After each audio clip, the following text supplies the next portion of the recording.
नमस्कार दोस्तों, आज हर किसी के जीवन में कोई ना कोई समस्या बनी ही रहती है। लगभग हर व्यक्ति किसी ना किसी समस्या को लेकर परेशान है। अगर समस्या नहीं है तो कुछ चुनौतियां हैं जो कुछ समय के लिए समस्याएं जैसी ही लगती हैं, और आज हर व्यक्ति यही चाहता है कि कोई ऐसा चमत्कार हो जाए कि एक ही चुटकी में इन सब समस्याओं या चुनौतियों से छुटकारा मिल जाए। लगभग हर व्यक्ति चाहता है कि रोज रोज की मेहनत ना करके कोई एकाध उपाय कर लिया जाए और सारी समस्याएं अपने आप हल हो जाएं, और इसके लिए वह तरह तरह के उपाय अपनाने से भी नहीं चूकता। बहुत से लोग समस्याओं के निवारण के लिए मेहनत पर ही विश्वास करते हैं, लेकिन ज्यादातर लोग किसी न किसी चमत्कार के इंतजार में ही रहते हैं। लोग आज अपनी समस्याओं को लेकर पंडितों, ज्योतिषियों और एक चुटकी में सब ठीक कर देने का दावा करने वाले बाबाओं आदि के पास जाते हैं। उन्हें अपना हाथ दिखाते हैं, कुंडली पढ़वाते हैं, उनके बताए उपायों को आजमाते हैं, और इन सब के लिए कुछ लोग तो हजारों लाखों की फीस भी भरने को तैयार रहते हैं। इस मामले में लोगों का सबसे ज्यादा विश्वास ज्योतिषियों ने जीता है। लोग ज्योतिषियों पर तो इतना भरोसा करते हैं कि न्यूज चैनल्स पर सबसे ज्यादा टीआरपी भी ज्योतिष से रिलेटेड सीरियलों की ही होती है। कुल मिलाकर आज हर व्यक्ति केवल फल की आशा में ही कर्म करता है। अपनी किसी भी चीज को ढूंढने के लिए वह वहां भी हाथ डालता है।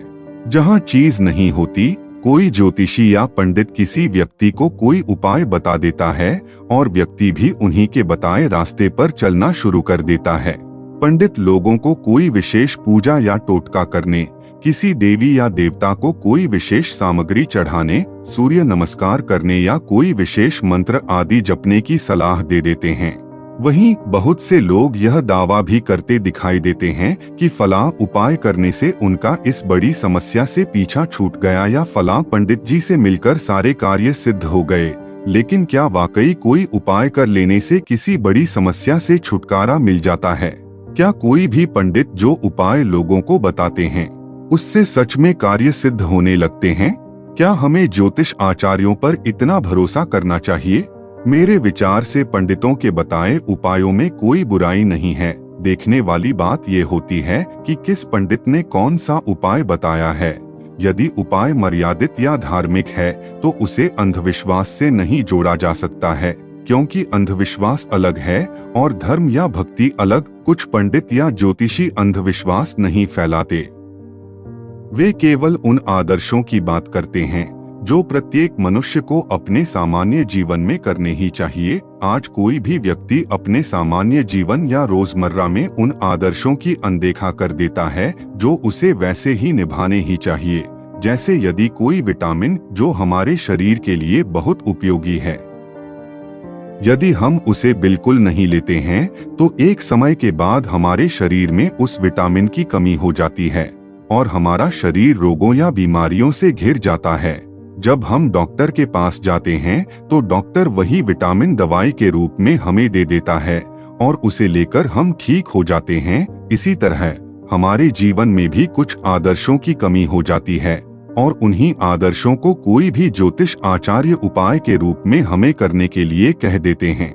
देखिए ये कुछ रोचक उदाहरण। एक, जैसे महान संत तुलसीदास जी एक पीपल के वृक्ष को रोज जल से सींचते थे। उस पीपल के वृक्ष में रहने वाली आत्मा तुलसीदास जी से प्रसन्न हुई और उसने उन्हें हनुमान जी का पता बताया और हनुमान जी ने उन्हें भगवान श्री राम जी से मिलवाया।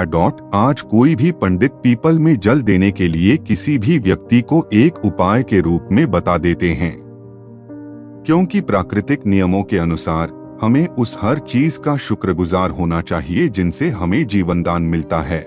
आपको तो मालूम ही है कि पीपल का पेड़ ऐसा पेड़ है जो केवल दिन में ही नहीं, रात में भी ऑक्सीजन देता है, और उसे जल देकर हम उसकी उत्पत्ति को बढ़ावा दे रहे होते हैं। ये कुछ आदर्श ऐसे हैं जो सभी मनुष्यों को अपने जीवन में वैसे ही उतार लेने चाहिए।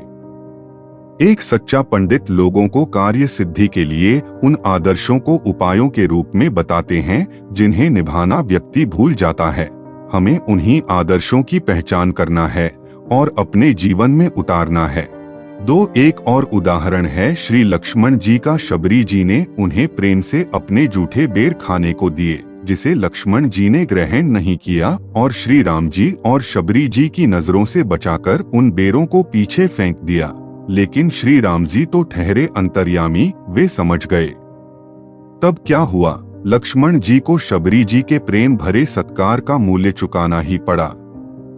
जब लक्ष्मण जी को मेघनाथ की शक्ति लगी, तब उन्हें संजीवनी बूटी खानी पड़ी। कहते हैं कि यह संजीवनी बूटी शबरी जी के वही बेर थे जो उन्होंने लक्ष्मण जी को खाने को दिए थे।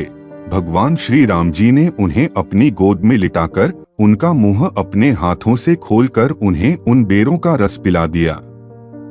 इसी तरह जब तक आपके ऊपर किसी का कोई कर्ज बकाया होता है और जब तक आप उसके कर्ज को चुका नहीं देते, आपके जीवन में उस कर्ज की वजह से कोई ना कोई काम अटका ही रहता है। जब किसी भी तरह से आपके द्वारा वह कर्ज चुका दिया जाता है, तब उसकी वजह से अटका हुआ कार्य अपने आप बन जाता है। ये कर्ज केवल धन संपत्ति का ही नहीं, किसी के निस्वार्थ प्रेम का भी हो सकता है।